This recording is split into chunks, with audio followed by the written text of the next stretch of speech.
guys, it's Jouelzy. Have you noticed that I've been uploading more? It's like an unofficial vlog-tober, doing all these reviews that you ladies have requested, and the gentlemen. I know I have more men watching me now. I've been stopped like out and about on the street by young black men, and I'm always like, and getting up all these reviews. Have you supported by shopping Smart Brown Girl, getting your fall gear, or by becoming a Patreon, trying to make things for Smart Brown Girl bigger and better in 2017, and all your support is much appreciated. And I got some books to goodbye, so you know. Many folks have been inquiring about Ava Duvernay's 13th and me doing a review on it. I don't know if folks caught my reference to it in my review for Birth of a Nation, but yes, I watched the documentary the day it came out.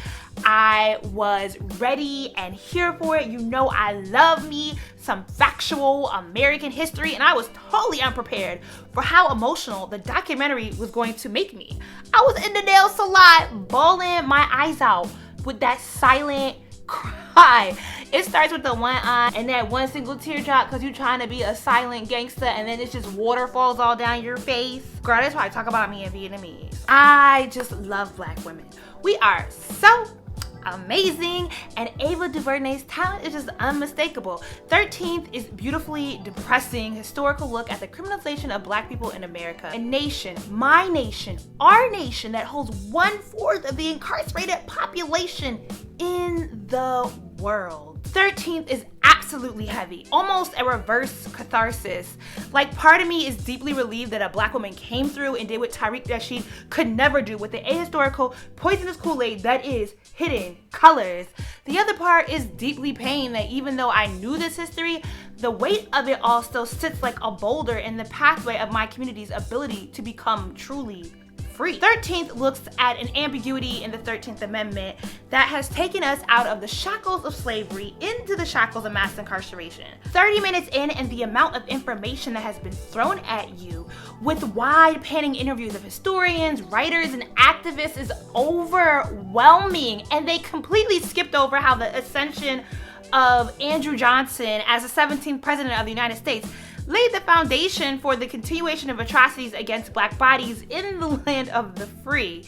And I really have had this on my to-do list for forever and a day, to do a video specifically on Andrew Johnson and the criminalization of black folk and the rise of the American police system. I still might, but for now, I could just go tell you to watch 13. As they cover how post the Civil War, we see laws created to police the poor and really to criminalize black folk. Laws that exist in many counties today: vagrancy that makes homelessness illegal, loitering, restricting one's right to literally just stand around, or for standing in one space, you could be breaking a law.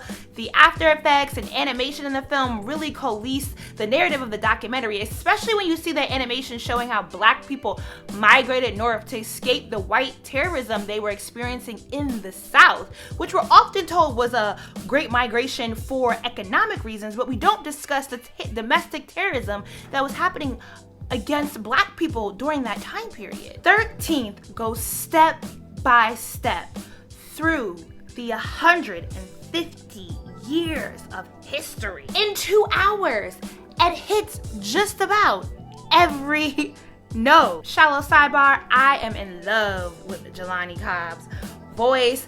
The work of Brian Stevenson is something else, and shout out because he is from Delaware, you know, the one few times I repped the 302. Prayers up to Brooklyn District Attorney Ken Thompson, who was a beacon for the black community, featured in 13th and lost his battle to cancer maybe a couple days after 13th came out. Michelle Alexander is heavily featured, and she is the author of The New Jim Crow, a great read, though I would recommend getting the Audible because it's a very long read.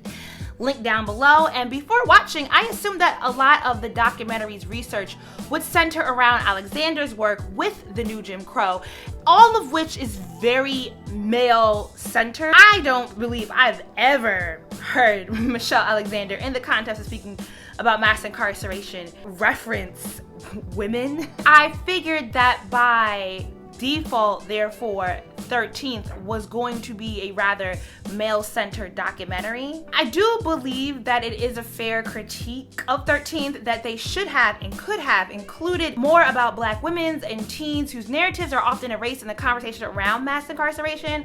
We are often deduced to the weeping mothers and grandmothers, and no consideration is given to how the school-to-prison pipeline impacts Black girls. The last 30 minutes or so of 13th, where we wrapped up what is happening in present day, got very male-centered, whereas there was a gender-neutral tone throughout the rest of the documentary, and I was delighted to see Angela Davis interviewed and the value of her legacy featured.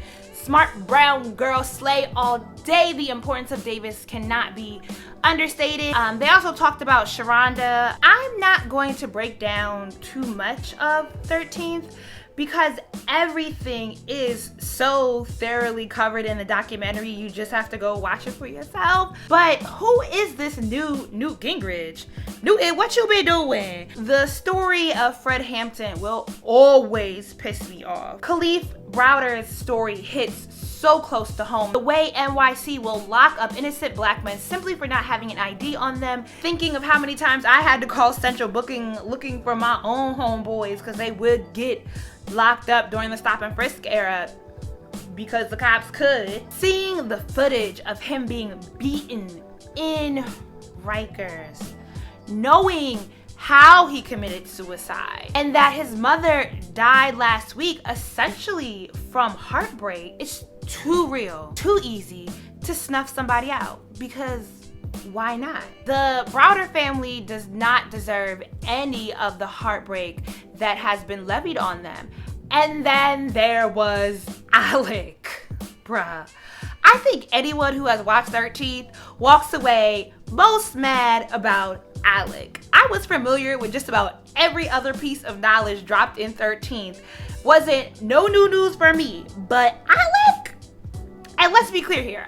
ALEC is a conservative organization that works heavily with GOP Republican politicians. Someone on Facebook said ALEC wrote the crime bill, and that is incorrect. Let's not be quick to lead or spread misinformation just because we got some bit of enraging new information. ALEC has absolutely had a hand in state crime laws that buoy the prison industrial complex industry. Do you know who your senators and House representatives are? Please care about that and when their elections are held. Because most of us living in the southern United States with some of the most right-leaning conservative state governments are getting got by ALEC and dim-witted politicians in general. Shout out to Ted Cruz and John Cornyn, state senators of Texas. My biggest critique of 13th was the kitty glove treatment they gave to Congress Charles Rangel, who has represented various districts that constitute Harlem and South Bronx since 1971. That is 45 years. They got Rangel to admit that he and other leaders in the Black community advocated and supported the 1994 crime bill that devastated the Black community and led to a surge in mass incarceration. This is a slippery slope that plays into the current climate of squarely pointing the finger at Hillary Clinton for supporting the crime bill. I want to believe the documentary was suggesting that we have to stay invested in our political system, like voting in midterm and local elections, because politicians can't be trusted to care for our needs. But I'm sure many will take this as F the system, and I'm definitely not supporting Hillary. 13th does kind of hint at what the climate was in 94. Black community leaders were calling for something to be done about the high crime rate that absolutely was precipitated by the systematic disenfranchisement of Black communities through the lack of infrastructure, social services, education, jobs, and housing, all the things thoroughly stripped down in the Reagan era. But there is no mention that our current vice president and Obama bro, Joe Biden, wrote the 94 crime bill. And then Rangel says, yeah, we supported it because we needed it, something done, but it wasn't the best idea. And then we just move on. And I don't know why they followed up with the story of Willie Horton, who was in jail for murder when furloughed, a program that allowed prisoners to leave for the weekend and he didn't return and wasn't caught until he killed somebody else. I wasn't sure what they were attempting to do with that story and the Dukakis Bush election. We cannot deny that there was a violent crime problem in the late 80s, early 90s, and addressing that would have been better served by just discussing how the stripping of social services, a maneuver that started under Nixon and then was heralded by Ronald Reagan, or the broken windows policy that flourished in NYC under the mayorship of Ed Koch. All these people were mentioned. Like, they talked about it without talking about it, like Nixon and I don't know how you pronounce it correctly. You know I mispronounce everything. COINTELPRO was a program with the FBI and CIA. They didn't name it specifically, but they did talk about how the FBI and CIA infiltrated Black civil rights movement. You can look up the story of Fred Hampton. You'll be mad. Other than that, I absolutely positively believe that 13th does a beautiful job at laying out and solidifying this narrative.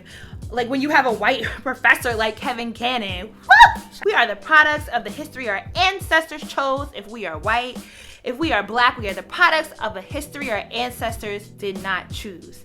And 13th starts off on that note with a knockout and doesn't let you up off the ropes for air the entire way through.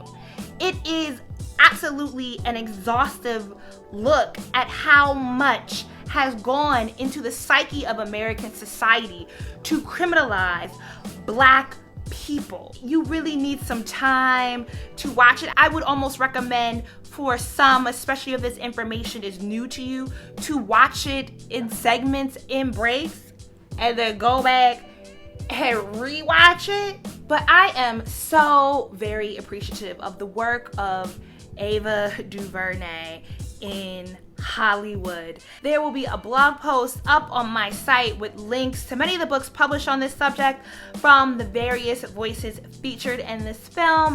Be sure to thumbs up this video. Thanks for watching. Deuces.